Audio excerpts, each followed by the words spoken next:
আসসালামু আলাইকুম। আজকে আমি প্রিপেইড মিটারের টেম্পার টোকেন নিয়ে কিছু বলবো।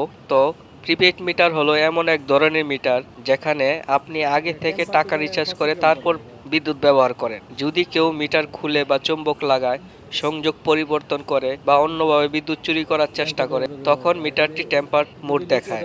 এই টেম্পার কোনো টোকেন নয়, বরং এটি একটি ত্রুটি বা চুরি শনাক্তকরণ সতর্কবার্তা।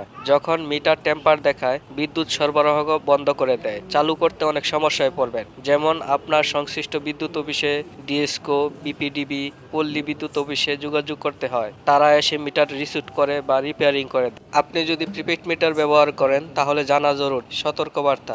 অবৈধভাবে টোকেন তৈরি বা টেম্পার করা বিদ্যুৎ চুরির অপরাধ। এতে মামলা বা জরিমানা হতে পারে।